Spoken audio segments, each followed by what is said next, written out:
Assalamualaikum warahmatullahi wabarakatuh.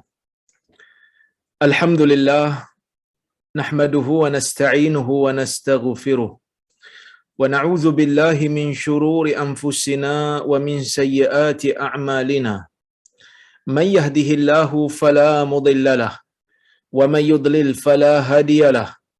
Ashhadu an la ilaha illallah wahdahu la syarika lahu wa ashhadu anna Muhammadan 'abduhu wa rasuluh. Allahumma salli wa sallim ala Muhammad wa ala alihi wa sahbihi ajma'in.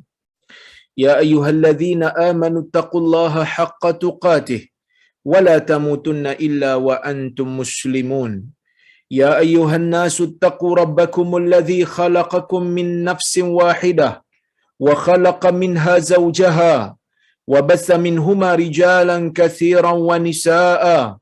واتقوا الله الذي تساءلون به والأرحام إن الله كان عليكم رقيبا يا أيها الذين آمنوا اتقوا الله وقولوا قولا سديدا يصلح لكم أعمالكم ويغفر لكم ذنوبكم ومن يطع الله ورسوله فقد فاز فوزا عظيما فإن أصدق الحديث كتاب الله وخير الهدي هدي محمد وشر الأمور محدثاتها وكل محدثة بدعة وكل بدعة ضلالة أما بعد. Muslimin dan muslimat yang dirahmati Allah Subhanahu wa taala sekalian, alhamdulillah pada malam ini kita dapat sekali lagi bersama-sama dalam kuliah tafsir juzuk amma yang mana kita menggunakan kitab yang ditulis oleh tokoh Nusantara yang terkenal, pemikir dan ulama daripada negeri ataupun negara jiran kita, iaitulah Profesor Hamka. Dan insya-Allah hari ini kita nak sambung berbicara dalam surah Abasa, nak mengambil manfaat daripada surah Abasa yang mana pada kuliah yang lepas kita telah pun menceritakan, menghuraikan di antara faedah yang terkandung daripada ayat yang pertama dan ayat yang ke-10 surah Abasa, bagaimana Allah Subhanahu wa taala dengan cara yang begitu halus, dengan cara yang begitu lunak memberikan teguran kepada nabinya apabila nabinya melakukan sesuatu perkara yang bukan ataupun memilih sesuatu yang bukan yang terbaik. Ketika ditanya ataupun ketika didatangi dan ditanya soalan oleh seorang sahabat yang bermata buta yang namanya Abdullah bin Ummi Maktum, maka Allah Subhanahu wa taala menyambung dalam ayat yang ke-11, kata Allah, kalla innaha tazkirah faman syaa'a dzakarah fi suhufin mukarramah marfu'atin mutahharah bi aidi safarah kiramin bararah. Ayat 11 sehingga ayat yang ke-16 yang membawa cerita berkenaan dengan keistimewaan Al-Quran, yang membawa cerita tentang kepentingan Al-Quran dan kedudukan Al-Quran. Setelah Allah memberikan teguran yang sangat halus, memberi teguran yang sangat lunak kepada Nabi Muhammad sallallahu alaihi wasallam, dan ia dirakamkan di dalam Al-Quran supaya kita mengambil pengajaran yang mana di dalam dakwah tidak boleh ada kita panggil double standard. Dalam dakwah tidak boleh ada layanan yang berlainan berdasarkan kepada kedudukan, tak boleh. Kemudian setelah selesai bercerita yang itu, untuk kita mengambil pengajaran daripada kisah itu, Allah membawakan cerita berkenaan dengan kedudukan Al-Quran. Allah Ta'ala kata, kalla innaha tazkirah. Kalau siapa yang ada buku, boleh tengok muka surat yang ke-76. Kalla, tidak begitu. Ini pangkal ayat 11, kata Hamka. Artinya, janganlah kamu salah sangka atau salah tafsir sehingga kamu menyangka atau menafsirkan bahawa ayat-ayat yang turun ini hanya semata-mata satu teguran kerana Nabi bermasam, kerana Nabi bermuka masam. Seketika Ummi Maktum datang. Soalnya bukan itu. Sesungguhnya dia itu, iaitu ayat-ayat yang diturunkan Al-Quran itu, innaha tazkirah, sesungguhnya ayat-ayat Quran adalah peringatan. Ayat-ayat Quran ni peringatan. Jadi kata Hamka, perkataan bila Allah Ta'ala kata kalla, sesungguhnya tidak ataupun tidak begitu. Tidak begitu. Hamka kata maksud tidak begitu tu, ia merupakan satu penafian seolah-olah nak memberikan Nabi ni pengetahuan bahawasanya surah Abasa ni bukan hanya semata-mata nak tegur tindakan Nabi. Bukan itu semata-mata.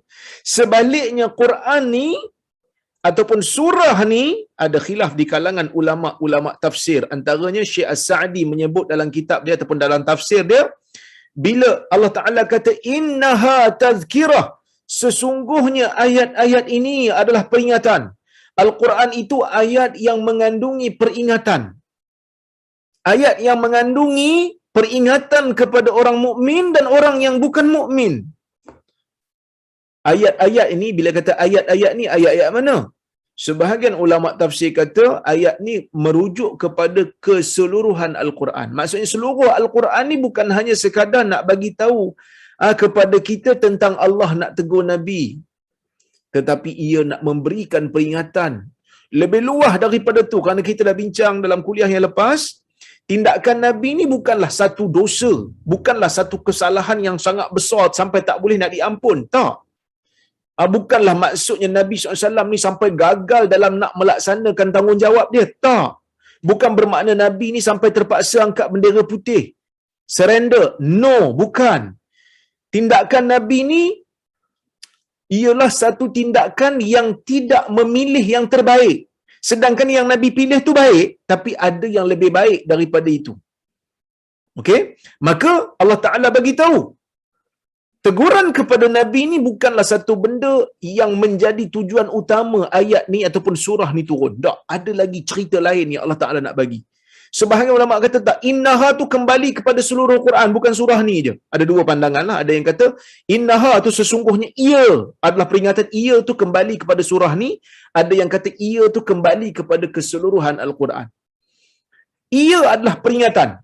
Maka penafian bila kata kalla, tidak, jangan begitu, tidak begitu. Hamka kata, jangan kamu sangka ayat ni turun hanya nak bagi tahu tentang Allah Ta'ala tegur kamu. Jangan sangka yang tu je. Ada cerita lain lagi Allah Ta'ala nak bagi tahu. Itu kata Hamka. Tapi kalau kita buka tafsir yang lain, saya buka buku Tafsir Al-Munir karya Wahbah, Syekh Wahbah Az-Zuhaili rahimahullah, seorang ulama moden juga daripada Syria. Dia ada tulis satu kitab, nama dia Tafsir Al-Munir. Tafsir Al-Munir ni dia huraikan ayat kalla innaha tazkirah tu. Ya. Baik, dia kata apa kat sini? Dia kata kalla kalimatu rada' wa zajar, dia kata. Kalla ni merupakan satu kalimah tegahan. Wal muradu huna zajrul mukhatab anil mu'atab alaih awi an muawadati mislih ay la taf'al mithla dhalik. Okey. Dia ada penafsiran yang sedikit berbeza. Dia kata perkataan kalla, saya gunakan jilid yang ke 15, muka surat yang ke-432. Dia kata apa? Dia kata perkataan kalla merupakan satu kalimah larangan. Kalla, jangan. Dia kata, jangan buat begitu. Maksudnya jangan buat benda yang Allah Ta'ala tegur ni. Jangan buat lagi. Lain kali jangan buat lagi apa ni tindakan yang seperti itu. Jangan buat lagi, jangan buat yang seumpama itu. Ya, innaha tazkirah, iaitu ayat-ayat Quran ni merupakan peringatan. Ya, merupakan peringatan. Siapa yang nak ambil peringatan, dia kena baca Quran. Jadi sebab itu Quran ni bukan hanya sekadar kitab memberikan maklumat. Tak.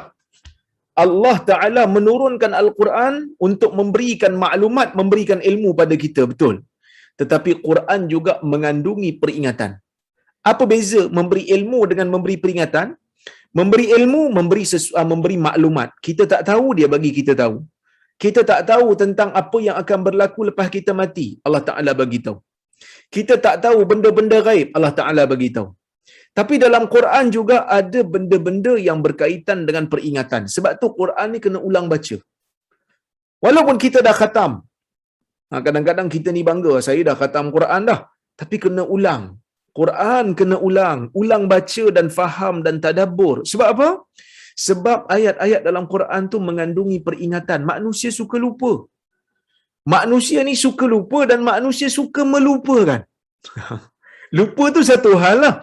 Melupakan pun satu hal. Melupakan ni maksud lalai lah. Kan?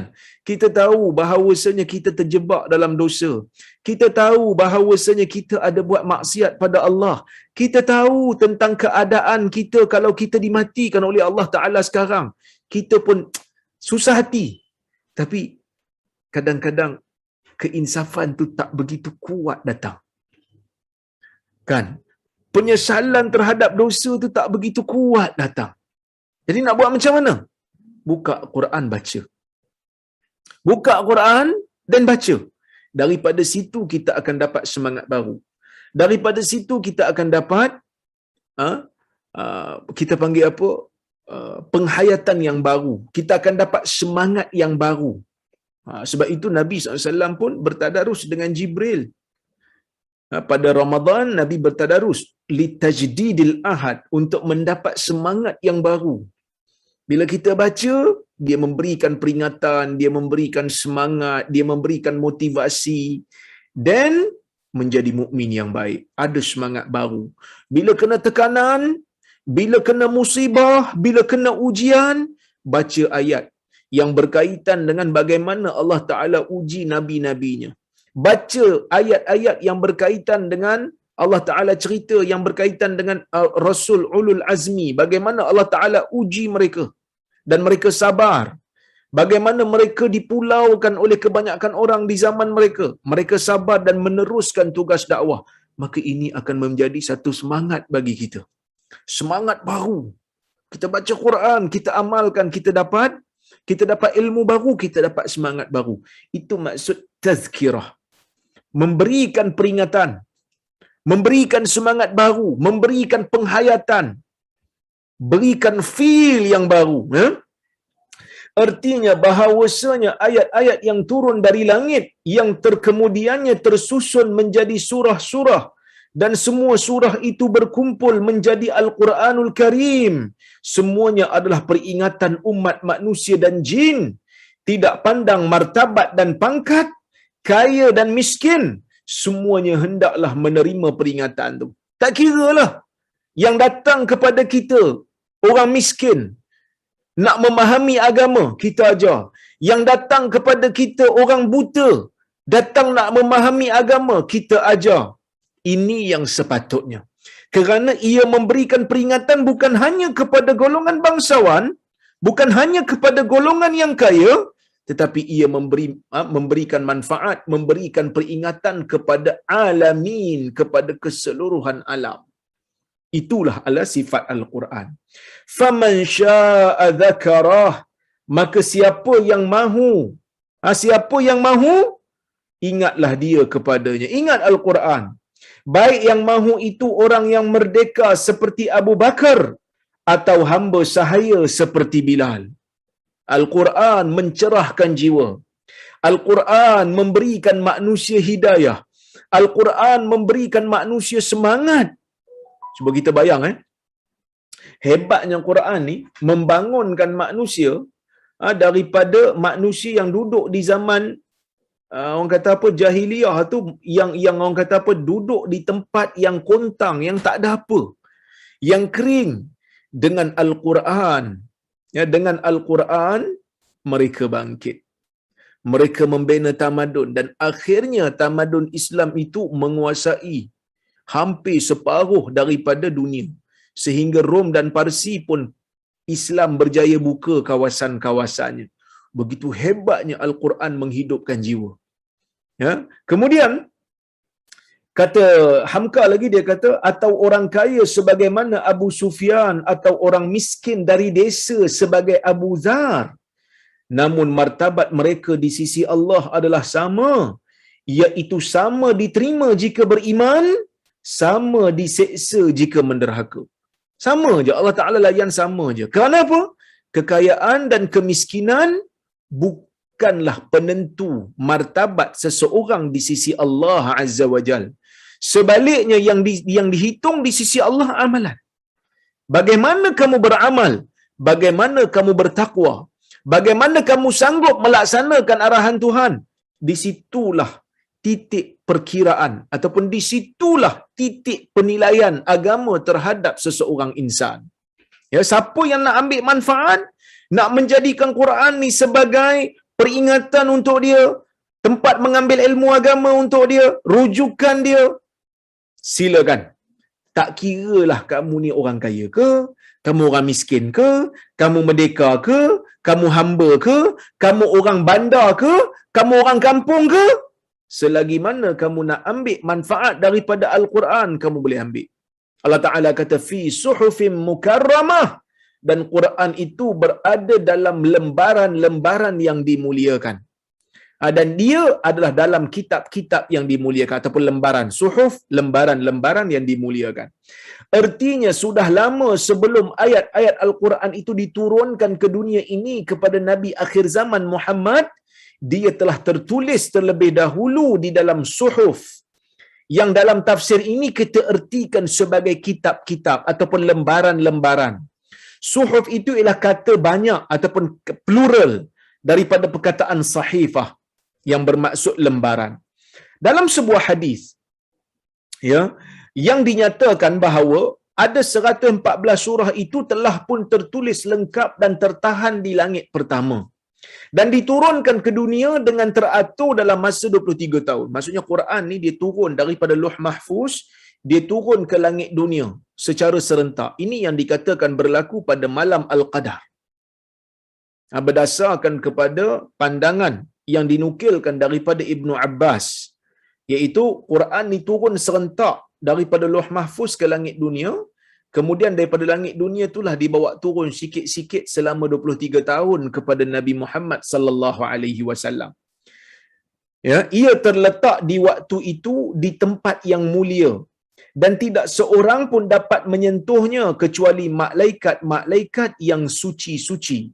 Sebab itu dikatakan seterusnya marfu'atin mutahharah, yang diangkatkan ataupun yang ditinggikan darjatnya, yang ditinggikan kedudukannya, mutahharah dan disucikan.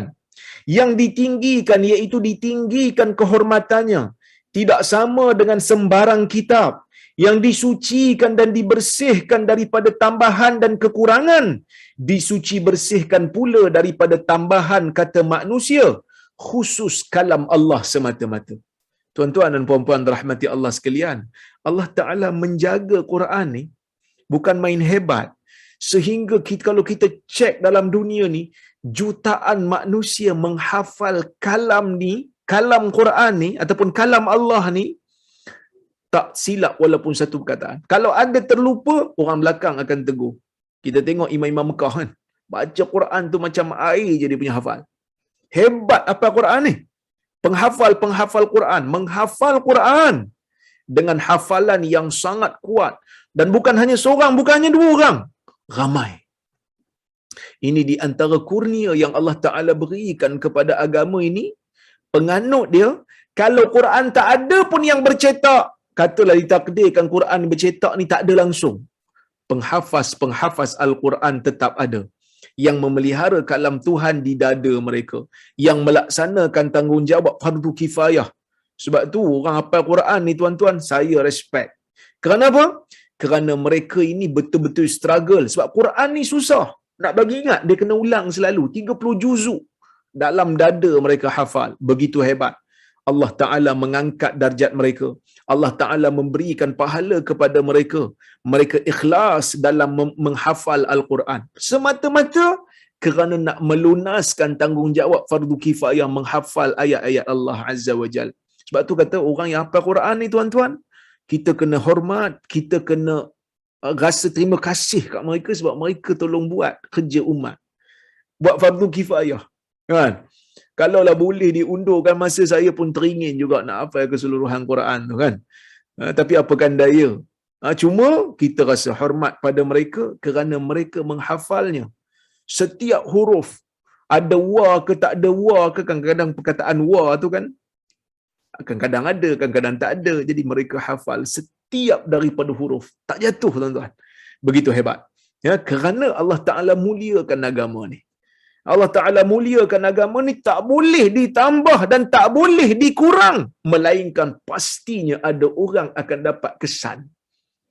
Mana-mana mushaf yang ada silap, yang ada kurang, yang ada tak betul akan dapat, ya, akan dapat kita panggil apa? Akan dapat kesan, kenal pasti dan akan dapat kesan. Begitulah hebatnya Al-Quran, tuan-tuan. Dijaga oleh Allah Azza wa Jal. Begitulah hebatnya Quran, ya. Hadis macam mana ustaz? Hadis dipelihara juga ke? Hadis pun dipelihara jugalah. Sebab itu hadis pun ulama-ulama hadis mengembara, mencari hadis, menilai sanad, menilai perawi pun sama jugalah. Kerana Quran itu tidak akan dapat difahami dengan baik melainkan dengan adanya hadis. Maka hadis pun dipelihara oleh Allah Azza wa Jal. Ya, bila Allah Ta'ala kata Allah Ta'ala akan pelihara zikir, maka Quran dan sunnah itu dipeliharakan. Kerana tidak mungkin kita boleh faham Quran melainkan dengan penjelasan daripada hadis, kerana hadis itu datang daripada orang yang paling faham Quran dalam dunia ni, iaitulah Nabi Muhammad sallallahu alaihi wasallam. Baik. Bi aidi safarah, di tangan utusan-utusan. Safarah ni malaikat-malaikat yang menjadi wakil di antara manusia dengan Allah. Allah, Quran ni kalam Allah, malaikat sampaikan kepada Nabi. Kalimat safarah kita ertikan di sini dengan utusan-utusan, sebab dia adalah kata banyak dari safir, yang pokok ertinya adalah utusan terhormat, yakni utusan istimewa. Oleh sebab itu maka utusan sebuah negara ke negara lain yang disebut dalam bahasa asing ambassador dalam bahasa Arab moden pun disebut sebagai safir, yang dihantar sebagai wakil kerajaan, ya. Dalam bahasa Indonesia kita sebut duta. Bahasa Melayu pun sebut duta juga, duta besar ataupun duta besar istimewa. Maka bahasa yang paling tinggi pula lah yang layak kita berikan kepada malaikat pembantu Jibril, kiramim bararah. Kiramim bararah, yang mulia dan yang berbakti, yang baik-baik belaka, yang berbakti, ya. Baik, tuan-tuan dan puan-puan dirahmati Allah sekalian, begitulah hebatnya Quran ni. Quran tu sendiri mulia, dan Quran tu pun sifatnya memuliakan bagi siapa yang membacanya dan mengamalkan isi kandungan. Cuba tuan-tuan perhati, ya. Al-Quran apabila dia diturunkan pada malam Al-Qadar, malam Al-Qadar menjadi malam yang lebih baik daripada 1000 bulan. Apabila Al-Quran diturunkan pada malam Al-Qadar jadi malam yang terbaik, lebih baik daripada 1000 bulan. Itu satu. Apabila Allah Ta'ala takdirkan Jibril membawa Al-Quran, maka Jibril menjadi malaikat yang terbaik. Apabila Allah Ta'ala memilih Ramadan sebagai bulan yang diturunkan padanya Quran, Ramadan menjadi bulan yang terbaik. Syahrul Ramadan alladhi unzila fihi al-Quran hudan linnas wa bayyinatin minal huda wal furqan. Allah Ta'ala sebut dalam Quran. Bulan Ramadan itu diturunkan padanya Al-Quran. Bulan Ramadan diturunkan padanya Al-Quran. Hudan linnas, hidayah bagi manusia, wa bayyinatin minal huda wal furqan, dan mengandungi keterangan-keterangan yang menjelaskan hidayah itu dan membezakan, keterangan yang membezakan di antara hak dan juga yang batil. Hebat. Allah Ta'ala pilih Quran ni turun kepada umat Islam, maka umat Islam adalah umat yang terbaik. Kuntum khaira ummatin ukhrijat linnas. Kamu sebaik-baik umat. Umat Islam yang mengikut syariat Nabi Muhammad sallallahu alaihi wasallam wajib terima Quran. Tak boleh kata saya beriman lagi dengan Nabi Muhammad tapi saya tak beriman dengan Quran, tak boleh. Kufur. Tak boleh. Umat yang berpegang dengan Al-Quran menjadi umat yang terbaik. Ya. Kemudian Nabi sallallahu alaihi wasallam yang dipilih oleh Allah, yang namanya Muhammad bin Abdullah sallallahu alaihi wasallam, dipilih oleh Allah menjadi nabi yang membawa Al-Quran, maka nabi ni adalah nabi yang terbaik. Sayyid waladi Adam. penghulu anak-anak Adam. Jadi masa diturunkan masa tu jadi terbaik, bulan diturunkan bulan tu jadi bulan terbaik, malaikat yang bawa turun dia pun menjadi yang terbaik, umat yang menerima Quran tu pun menjadi umat yang terbaik, nabi yang terima Quran dan bawa Quran itu yang menyampaikan Quran menjadi nabi yang terbaik. Maka kita pun nak jadi manusia yang baik, kita kena pakai Quran. Kita kena semak Al-Quran, kita kena ambil pengajaran daripada Al-Quran, kita kena amalkan isi kandungan Al-Quran. Itulah lebih kurang saya nak ceritanya. Kan? Begitu istimewanya Quran ni sampai banyak yang terlibat dengan Quran ni menjadi mulia. Kerana apa? Kerana Quran. Ya, baik. Kiramin bararah yang mulia-mulia dan yang berbakti menyampaikan ayat-ayat sabda Tuhan itu kepada manusia. Ya. Mustafa, iaitu Nabi Muhammad SAW, pilihan Tuhan itu. Demikianlah sucinya Al-Quran. So setelah Allah Ta'ala cerita pasal Quran, Allah Ta'ala pergi cerita tentang benda lain pula. Allah Ta'ala kata, Qutilal insanu ma akfarah, min ayyi syai'in khalaqah, min nutfatin khalaqahu faqaddarah, summa as-sabila yassarah, summa amatahu fa'aqbarah, summa idza syaa'a ansyarah, kalla lamma yaqdi ma amarah. Ini cerita pasal ciri-ciri manusia. Ciri-ciri manusia, ya, yang lupa. Allah Ta'ala kata apa? Qutilal insan. Qutilal insan. Kata Syekh Hamka, dia kata qutilal insan ni maksud apa?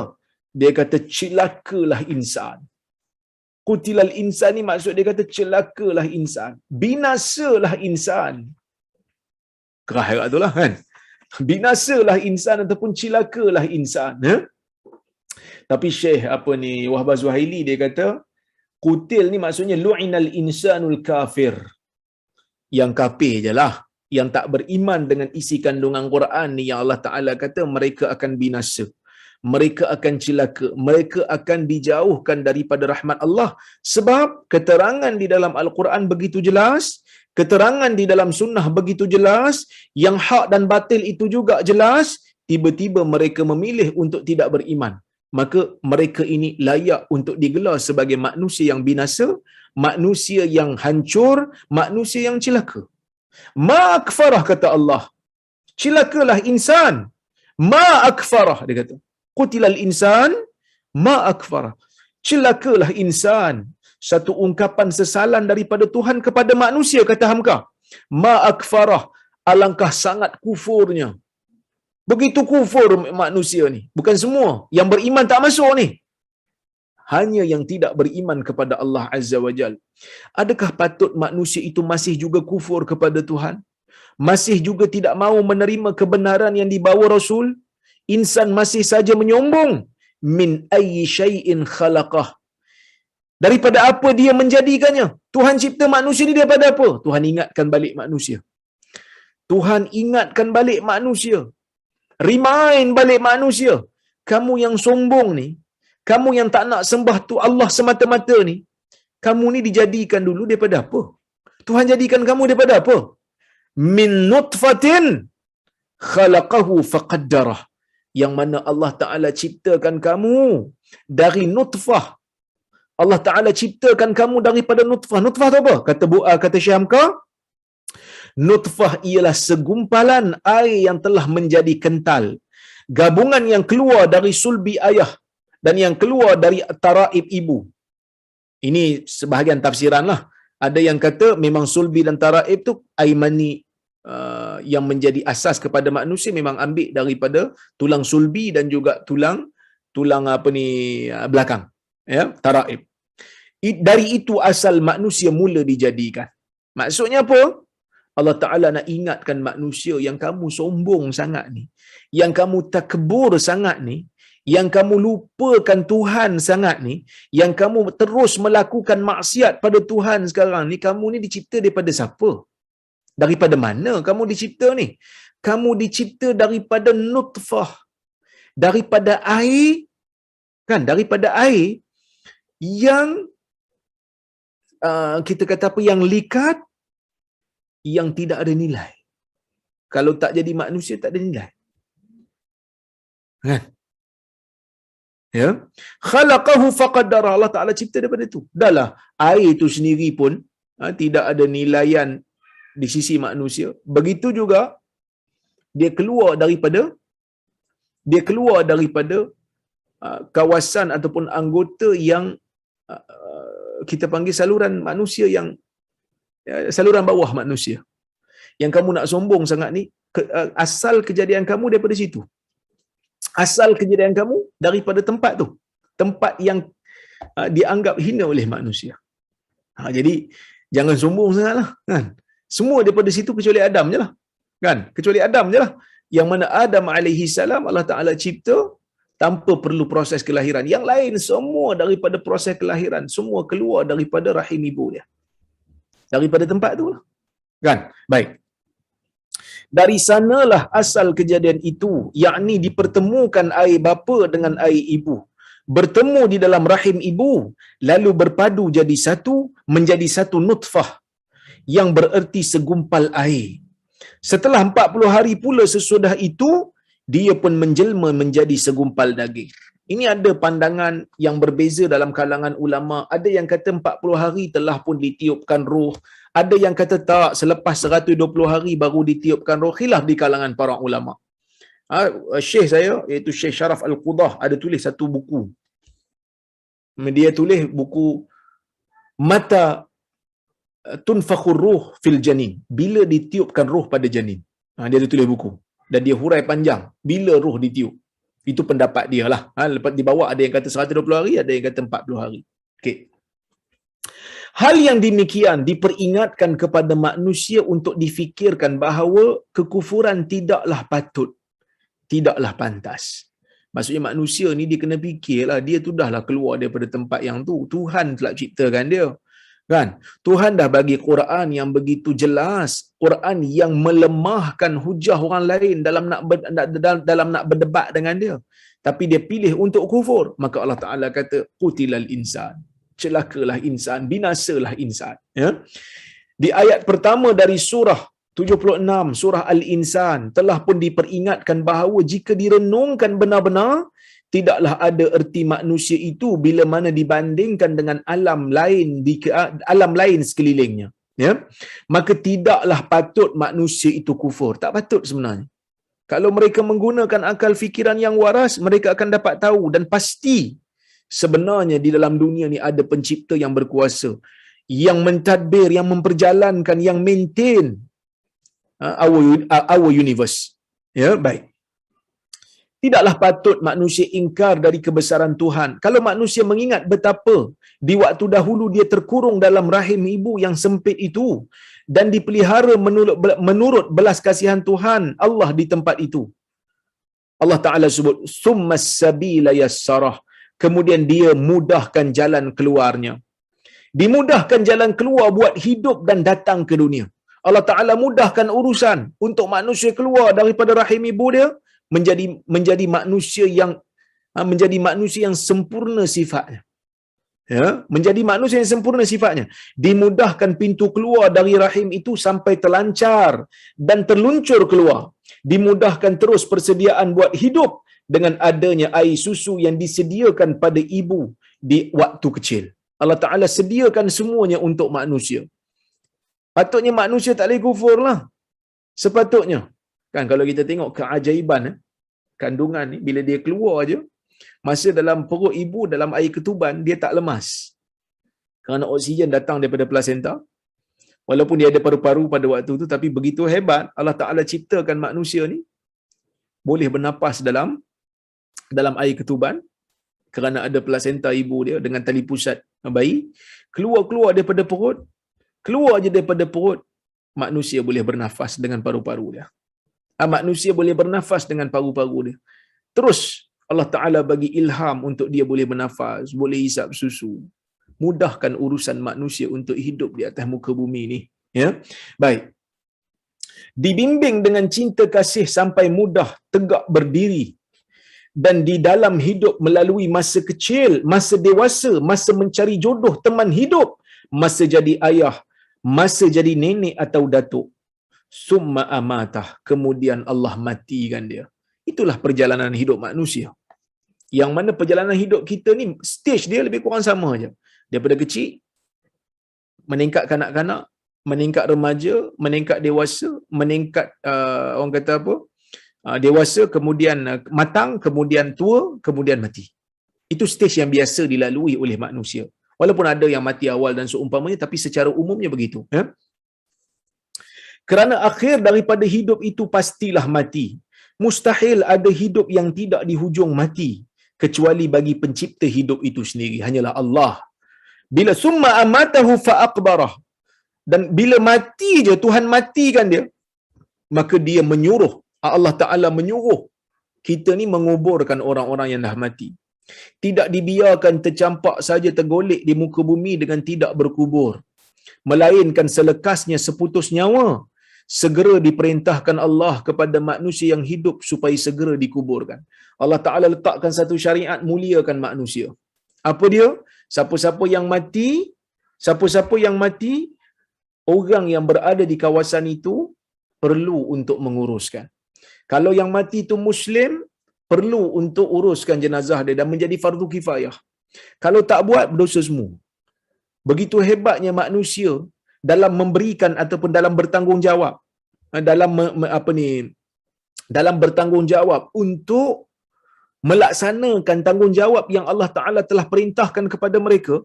Dalam proses COVID ni pun, dalam melaksanakan jenazah yang kena COVID pun, walaupun bahaya, walaupun kadar jangkitan itu tidak diduga, tetapi ada yang sanggup pakai PPE tengah-tengah panas pergi ke kubur, tanam orang. Kenapa? Melaksanakan tugas, melaksanakan tanggungjawab fardu kifayah daripada syariat yang Allah Ta'ala perintahkan manusia untuk memuliakan insan. Salat atas dia, kemudian tanam elok-elok walaupun dia ada wabak. Begitu hebatnya syariat Allah dalam memuliakan manusia. Cuba bayangkan kalau kita kata jaga urus jenazah ni tak wajib. Agak-agak siapa berani pergi nak urus jenazah orang mati COVID, kan? Tapi Allah Ta'ala menjadikan manusia ni mulia. Ada orang yang sanggup. Ada orang yang sanggup laksanakan tugas ni. Ada orang yang sanggup untuk meneruskan tanggungjawab ini bagi pihak kita. Begitu hebatnya syariat Allah, sebab tu kita kena bersyukur banyak. Summa idza syaa'a ansyarah, kemudian apabila Allah Ta'ala kehendaki, dia akan bangkitkan manusia tu. Bila akan dibangkitkan? Hari kiamatlah. Disebut pada pangkal ayat, apabila dia kehendaki, maksud bila Tuhan kehendaki. Insan itu pun akan dibangkitkan kembali. Mengapa apabila dia kehendaki? Tanya Hamka. Kerana dengan memakai kata-kata apabila iza, dia kehendaki, maklumlah kita kerana yang demikian itu bergantung kepada kata-kata mata. Bila? Artinya bila masa akan dibangkitkan tu? Hanya Allah Ta'ala yang tahu. Tapi pastinya bangkit tak? Pastinya bangkit. Yakin kita akan bangkit. Kita yakin kita akan bangkit satu hari nanti bila Allah Ta'ala panggil, bila Allah Ta'ala tetapkan waktu untuk kita bangkit daripada kubur, kita akan bangkit. Hamka kata dibangkitkan sudah pasti.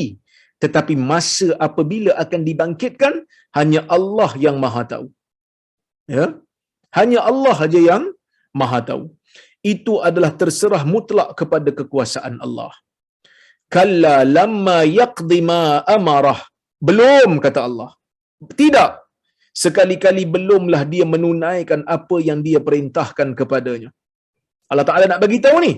Artinya menurut keterangan Ibn Jarir At-Tabari, seorang ulama tafsir, dia menjelaskan dalam tafsirnya, belumlah manusia itu menunaikan tugas dan kewajipan yang diperintahkan Tuhan ke atas dirinya sebagaimana mestinya.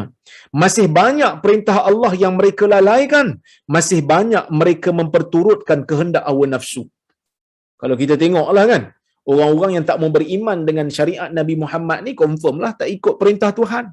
Tuhan suruh buat ni, dia tak buat. Tuhan suruh buat ni, dia tak buat. Tuhan suruh buat ni, dia tak buat. Tuhan suruh sembah Allah, dia pergi sembah benda lain. Bagi orang Muslim pun ada orang-orang yang kita panggil menurut hawa nafsu. Tuhan suruh solat, dia tak mau solat. Tuhan suruh tutup aurat, dia tak mau tutup aurat. Tuhan suruh buat benda ni, dia tak mau buat. Tuhan suruh berlaku adil, dia zalim. Tuhan suruh jangan rasuah, dia mencuri harta rakyat. Contohnya, kan? Ada juga.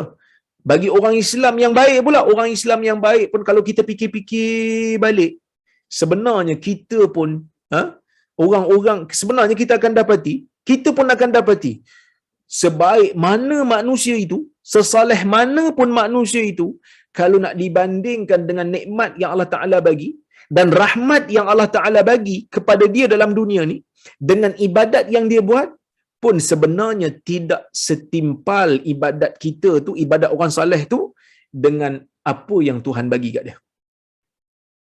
Kalau dunia punya nikmat tu, kalau kita nak banding, dengan ibadat yang kita buat, pun tak setimpal.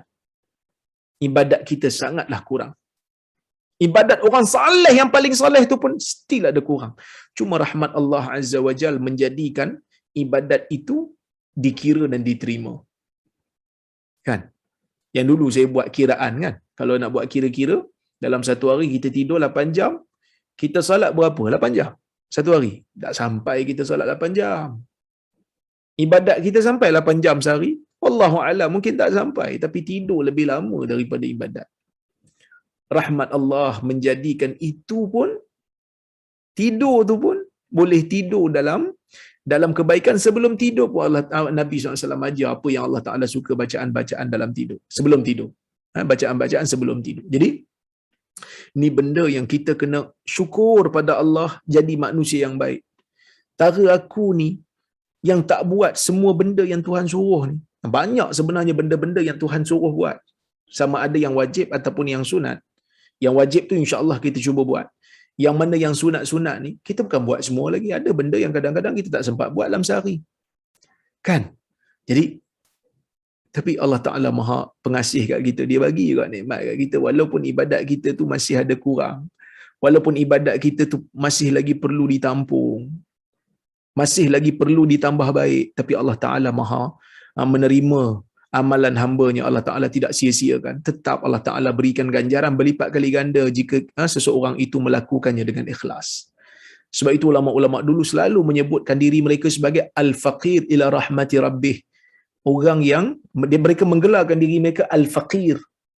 Orang yang sentiasa mengharapkan, orang yang sentiasa memerlukan kepada rahmat Tuhan.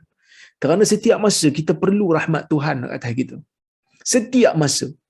Cuba bayangkan kalaulah kata bantuan Allah Ta'ala ataupun nikmat Allah Ta'ala tu bergantung kepada kadar ibadat. Saya ingat tuan-tuan, kita pun tak cukup nikmat dalam dunia nak hidup. Jadi sebab itu kita kena syukur. Terlalu sangat banyak nikmat yang dianugerahkan Allah kepada insan dan masih terlalu banyak perintah ilahi yang dilalaikan oleh manusia. Jika manusia merasa bahawa dia telah bekerja dengan baik, belumlah seimbang, belumlah dengan sepatutnya jua, dan belumlah sewajarnya insan mengingat Tuhannya. Artinya masih sangat lalai manusia daripada mengingat Tuhan. Itu yang Nabi sebut dulu. Kita masuk syurga tu pun kerana rahmat Allah. La yunjiya ahadakum amaluh. Tidak ada seorang pun yang amalan dia kalau nak dikira, nak dihitung, tak ada seorang pun boleh selamat daripada neraka Allah. Tak ada seorang boleh selamat kalau ikut amalan. Tapi Allah mencucurkan rahmat ke atas kita. Allah Ta'ala bagi rahmat. Macam mana Allah Ta'ala bagi rahmat? Ibadat yang kita buat tu Allah Ta'ala gandakan. Dosa yang kita buat tu Allah Ta'ala tak gandakan. Niat baik yang kita tak jadi buat pun Allah Ta'ala bagi. Walaupun tak ganda dapat satu pahala. Supaya jiwa kita sentiasa berfikir nak buat benda baik. Tak ada fikir nak buat benda jahat. Niat nak buat benda baik, tak jadi buat, pun dapat pahala satu. Kalau buat, dapat gandaan paling minimum 10. Begitu hebat rahmat Tuhan ke atas kita yang kita kena syukur banyak-banyak, tuan-tuan. Kan? Kita buat dosa umpamanya. Kita manusia, kita terlibat dengan dosa. Kadang-kadang kita tewas dengan nafsu kita. Kadang-kadang kita tak mampu kawal. Kita berdosa. Bila berdosa, tuan-tuan, bukan berdosa ni tak ada turning back. Dosa dalam agama ni dia ada patah balik, ada jalan untuk U-turn. Kita kadang-kadang naik kereta di Lembah Kelang, kawan-kawan di Lembah Kelang, kan? Naik kereta. Terlepas simpang. Sembang terlepas simpang. Nak cari jalan U-turn. Susah nak cari tempat U-turn, terutama kalau highway besar. Betul tak? Susah nak cari tempat U-turn ni. Saya baru ni pergi ke Ipoh, bawa ayah pergi hospital, terlepas satu simpang. Nak cari tempat U-turn susah ke Ipoh. Tapi Islam memberikan jalan U-turn anytime bagi orang-orang yang telah melakukan dosa. U-turn masuk balik jalan yang betul. Berada di jalan, di atas jalan yang benar balik.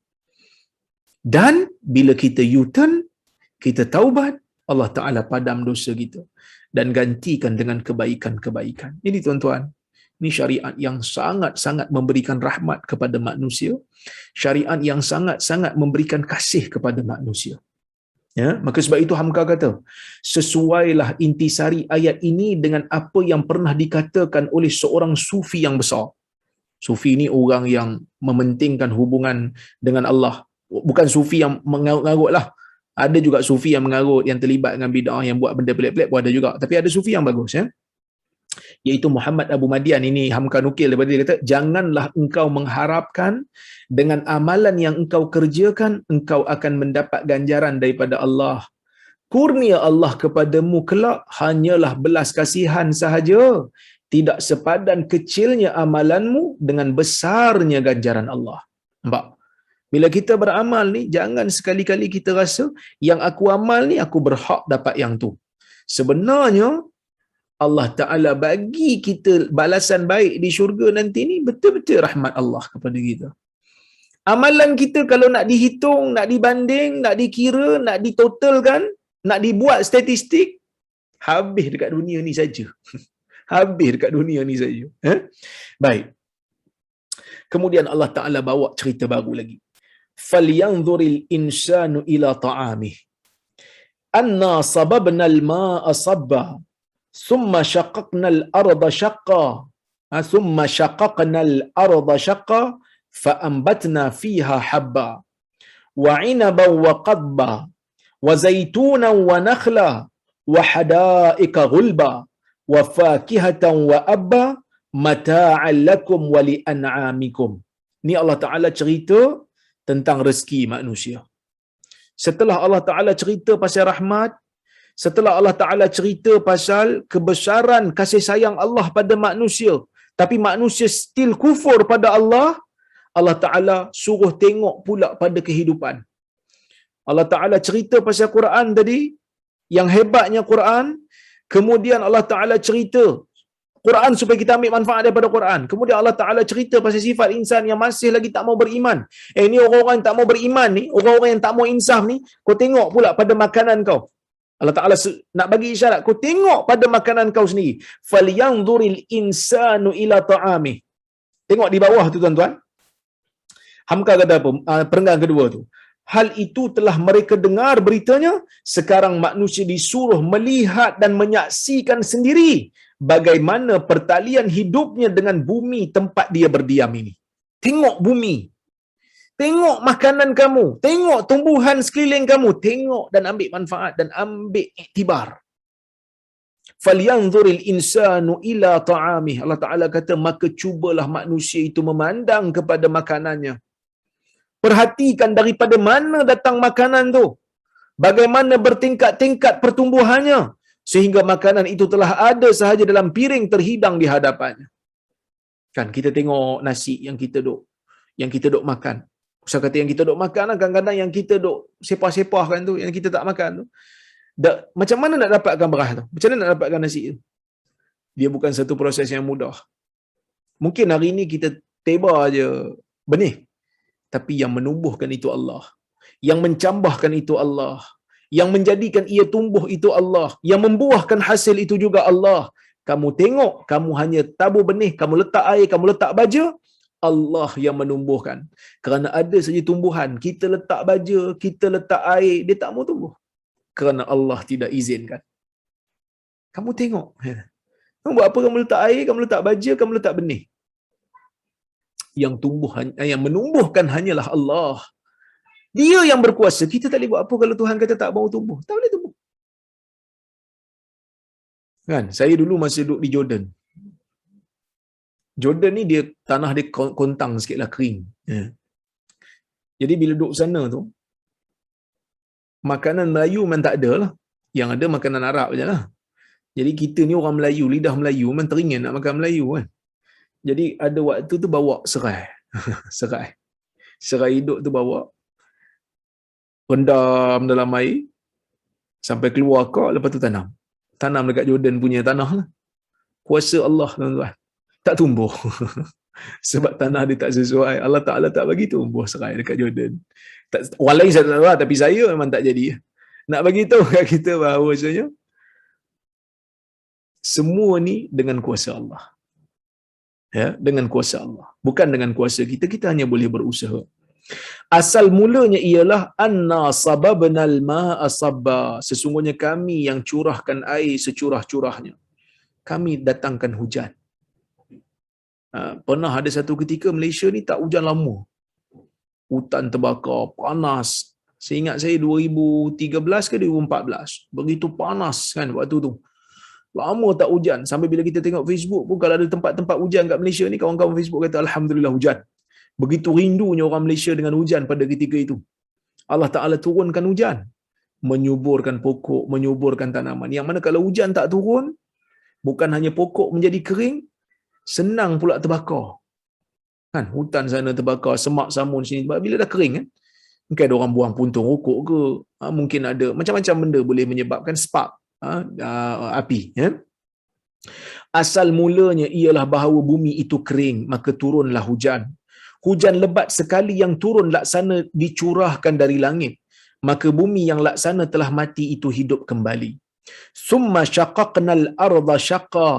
Kemudian kami lunakkan bumi seluluk-luluknya. Luluk ni kalau tak silap dia macam lumpur.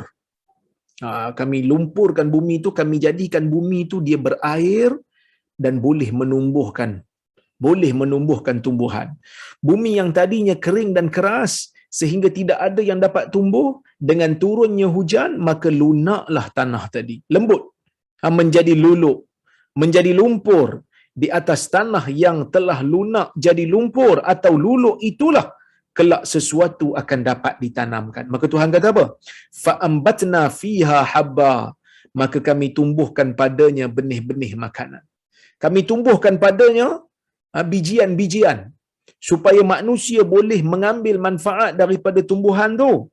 Pada negeri-negeri yang makanan pokoknya ialah padi. Tafsir ayat ini sangat lekas dapat difahamkan. Memang sawah itu dilulukkan lebih dahulu baru dapat ditanami benih, iaitu benih padi, benih gandum, benih kacang dan jagung. Ya. Wa inaba wa qadba, dan anggur dan juga sayur-sayuran. Ada juga ulama tafsir kata qadba ni kita panggil apa? Rumput untuk haiwan makan. Buah-bahan untuk manusia, kemudian tanaman untuk haiwan makan. Dengan mensejajarkan anggur sebagai buah-buahan yang dapat dimakan langsung dengan sayuran-sayuran lain yang sangat diperlukan vitamin dan kalorinya bagi manusia, nampaklah bahawa keduanya itu sama pentingnya sebagai zat makanan. Wa zaitunan wa nakhla, dan kami keluarkan juga buah zaitun dan kurma. Zaitun selain dapat dimakan, dapat pula diambil minyaknya untuk manfaat. Wa hadaiqa ghulba, dan kebun-kebun yang subur. Dengan menyebutkan kebun-kebun yang subur, maka tercakuplah di dalamnya buah-buahan yang lain yang sejak zaman dahulu telah diperkebunkan orang, sebagai diceritakan dalam surah Saba. Nanti kita tengok surah Saba kalau ada kesempatan nantilah. Ya. Kemudian Allah Ta'ala sebut lagi, wa fakihatan wa abba, dan buah-buahan dan rumput-rumputan. Mata'al lakum wa li an'amikum, sebagai manfaat untuk kamu dan juga manfaat untuk binatang-binatang kamu. Jadi tuan-tuan dan puan-puan rahmati Allah sekalian, kalau kita tengok kat sini, Allah Ta'ala menyebutkan tentang benda-benda yang ada dalam bumi ni. Nak suruh kita beringat. Banyak nikmat ni Tuhan bagi. Kadang-kadang kita bukan buat apa pun. Tabur je. Hujan datang, tak berbaja pun. siram pun tidak, malah punya pasal tumbuh juga pokok, memberikan hasil. Artinya berpuluh jenis buah-buahan segar yang dapat dimakan oleh manusia, sejak dari delima, anggur, apel, berjenis pisang, berjenis mangga, dan berbagai buah-buahan yang hanya tumbuh di daerah beriklim dingin dan yang tumbuh di daerah beriklim panas, sebagai pepaya, nenas, rambutan, durian, duku dan langsat, dan buah sawo. Buah sawo ni buah ciku dan lain-lain, dan berbagai jenis rumput-rumputan pula untuk makanan binatang ternak yang dipelihara oleh manusia tadi. So kita kalau ada lembu, ada kambing, makanan dia mudah ajalah. Makanan dia Allah Taala jadikan dia makan rumput. Mudah. Tak payah kita susah-susah nak pergi masakkan nasi goreng kampung pula untuk kambing kita, jenuh kita. Allah Ta'ala punya rahmat, jadikan binatang ni makan benda yang minima.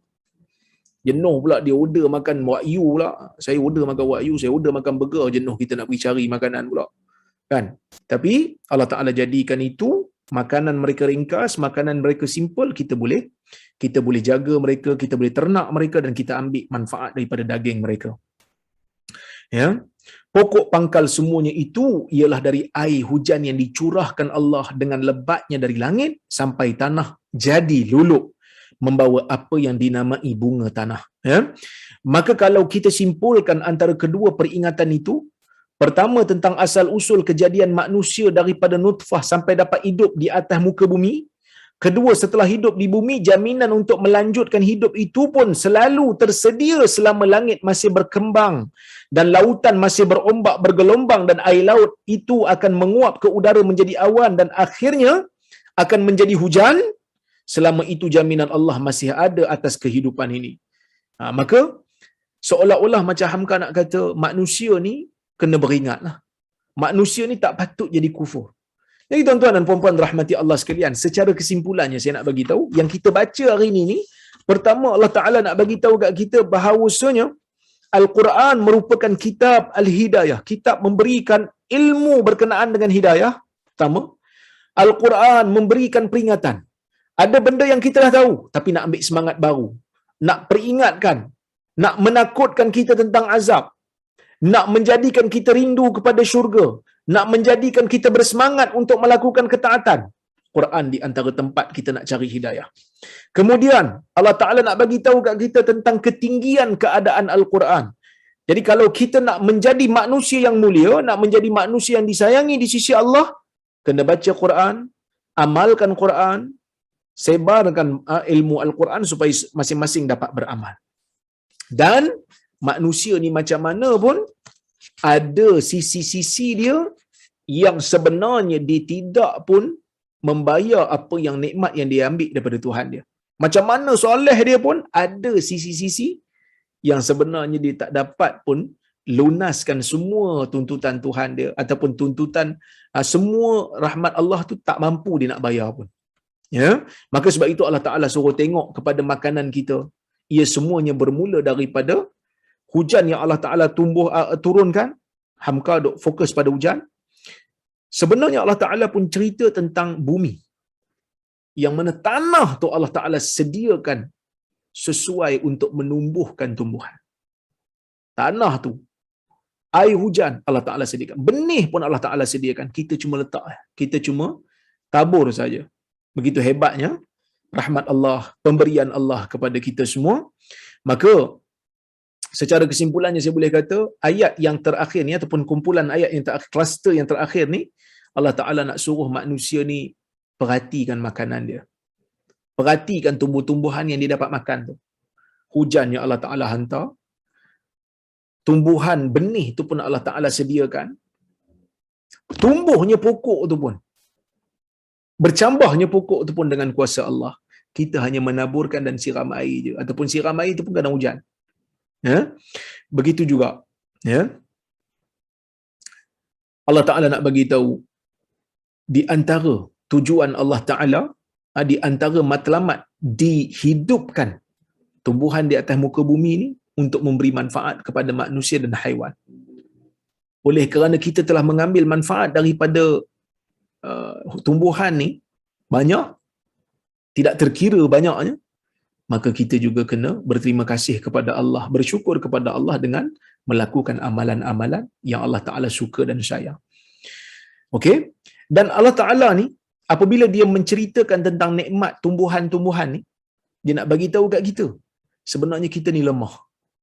Manusia ni macam-macam teknologi yang dia buat, tapi manusia tak boleh cipta benih. Yang manusia boleh buat adalah teknologi pengairan. Air tu pun manusia tak boleh cipta. Air ni mesti datang daripada sumber air. Kan? Begitu juga manusia tidak mampu untuk mencambahkan pokok ikut masa yang tertentu. Hanya itu semua dengan kuasa Allah. Walaupun benih tu kecil je, tapi bila dia nak mencambah pokok berapa, itu semua Allah Ta'ala punya kuasa. Dan Allah Ta'ala nak memberikan gambaran, sebab nanti kluster, insya-Allah kita akan tengok minggu depan, kluster ayat akan datang cerita pasal akhirat lah. Allah Ta'ala seolah-olah nak memberikan satu isyarat. Keadaan manusia di hari akhirat akan dibangkitkan oleh Allah, akan dihidupkan semula daripada kuburnya, akan bangun daripada kubur, samalah seperti Allah Ta'ala menghidupkan tumbuhan daripada bumi, manusia akan bangkit pada kubur pun dengan kuasa Allah, begitulah juga. Ya.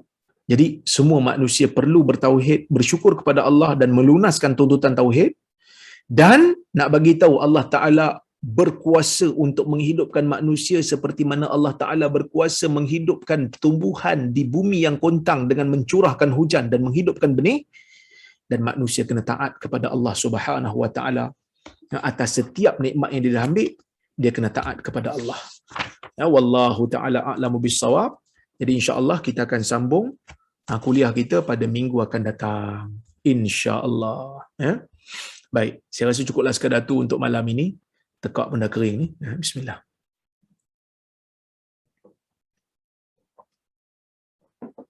Baik, saya tengok kalau ada soalan ataupun komentar ataupun kritikan, saya boleh kalau saya boleh, kalau silap di mana-mana boleh bagi tahu. Salam Ustaz, tahniah Ustaz. Saya lihat Ustaz sebagai pentakhrij dan pentahqiq teks Tadabbur Hikmah Juzuk Amma ini. Apa maksud? Okey. Betul lah, saya memang pentakhrij dan pentahqiq. Dia macam ni. Dalam orang kata apa? Dalam ilmu syariah ni ataupun ilmu agama ni, mana-mana buku yang lama, buku-buku yang kita panggil kitab kuning lah. Kitab kuning ni dulu diterbitkan, kalau ulama silam diterbitkan dengan tulisan tangan. Hamka ni mungkin dia type lah ataupun mungkin tulisan tangan juga. Jadi kadang-kadang ada nukilan-nukilan yang tak dinyatakan muka surat, hadis yang tidak dinyatakan sumber. Jadi kalau tengok Hamka ni memang tak bagi tahu. Dia cuma bagi tahu hadis ni riwayat siapa, kadang-kadang dia tak bagi tahu riwayat siapa. Jadi saya bila saya tengok muka surat 75 tu, Hamka kata tepatlah apa yang dikatakan oleh baginda sendiri, yang baginda pernah menyatakan, adabani rabbi fa ahsanu ta'dibi.